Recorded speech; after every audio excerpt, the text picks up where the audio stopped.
ఇక్కడ విచిత్రమైనటువంటి కాన్సెప్ట్లు. విజయలక్ష్మి గారి ఇంటి పేరు ఎవరికీ తెలియదు కదా! వాళ్ళ పుట్టింటి పేరు. వైఎస్ విజయమ్మ అనే తెలుసు. వైఎస్ విజయలక్ష్మి అనే తెలుసు. ఎందుకని? వైఎస్ఆర్ గారి భార్య అయినందుకు. అట్లాగే భారతి గారి ఇంటి పేరు ఎవరికీ తెలియదు. ఎందుకని? ఆవిడ వైఎస్ జగన్ గారి భార్య కాబట్టి వైఎస్ జగన్ గారు అంటారు. వైఎస్ భారతి గారు అంటారు. షర్మిల గారి పుట్టింటి పేరు వైఎస్. మరి ఆవిడ అత్తగారింటి పేరేంటి? ఎవరికీ తెలియదు. భారతి గారి అత్తగారింటి పేరు మర్చిపోయారు.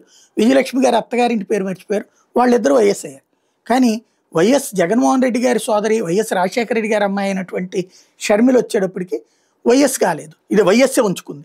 అలా అత్తగారింటి పేరు మర్చిపోయింది, లేదా అత్తగారింటి పేరు తన దగ్గర పెట్టుకుంది. ఇద్దరిలో ఎవరిది అవసరం అంటే రాజకీయంగా ఉపయోగపడేది వైఎస్ పేరు కాబట్టి ఇదే వాడుకుంటుంది. అట్లాగే కల్వకుంట్ల చంద్రశేఖరరావు గారి భార్య గారి ఇంటి పేరు ఎవరికీ తెలియదు. కానీ వాళ్ళ భార్య గారి పేరు అందరికీ తెలుసు.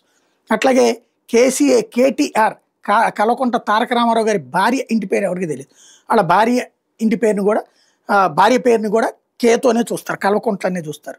మరి అట్లాంటిది కవిత గారి అత్తారింటి పేరు మర్చిపోయి కల్వకుంట్ల కవిత అవుతుంది. ఎందుకంటే పుట్టింటి పేరులో నుంచి పవర్ ఉంటుంది కాబట్టి అక్కడ.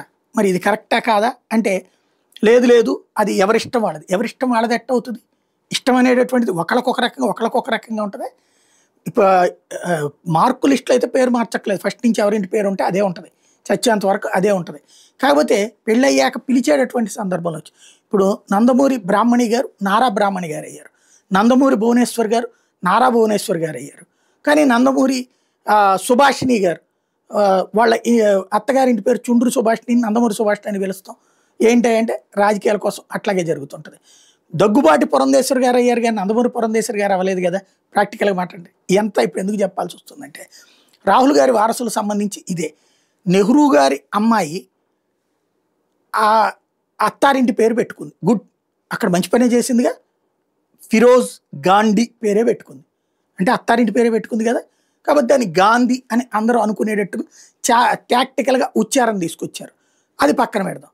బట్ ఆ గాంధీ గారి ఏదైతే ఇందిరా గాంధీ గారి అబ్బాయి ఫిరోజ్ గాంధీ, ఇందిరా గాంధీ గారి అబ్బాయి రాజీవ్ గాంధీనే అయ్యాడు కదా.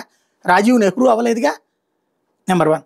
మరి రాజీవ్ గాంధీ గారి భార్య ఎవరైతే సోనియా మైనో, ఆవిడ సోనియా గాంధీ అని మార్చుకుంది కదా ఆవిడ కూడా. మరి అప్పుడు వాళ్ళ అమ్మాయి ఎవరైతే రాబర్ట్ వాద్రా గారి భార్య, అలాగే ప్రియాంక వాడ్రా అని కాకుండా ప్రియాంక గాంధీ ఎట్లవుతుంది? వాళ్ళ అబ్బాయి ఎవరైతే గాంధీ ఎట్లవుతాడు? ఇదే సందేహం. అంటే రాజకీయ ఇదివరకు గాంధీ పేరుని వీళ్ళు వాడేసుకున్నారు. గాంధీ గారికి వీళ్ళకి ఏమన్నా కులం సంబంధమా, రక్త సంబంధమా, వర్గ సంబంధమా, వర్ణ సంబంధమా? ఆయన కుటుంబం ఆయనది. కానీ వాళ్ళ పేరు బలవంతంగా గుంజేసుకున్నారు. ఇప్పుడు ఇదే. కాబట్టి ఆనాడు పత్రికలు, టీవీలు వాళ్ళ చేతులు ఉన్నాయి కాబట్టి అట్లా రాసుకొచ్చారు. ఇప్పుడు కనీసం ఈ మాత్రం భావ ప్రకటన స్వాతంత్ర పక్కు కావాలన్నా సోషల్ మీడియా వల్ల చర్చించుకోగలుగుతున్నాం.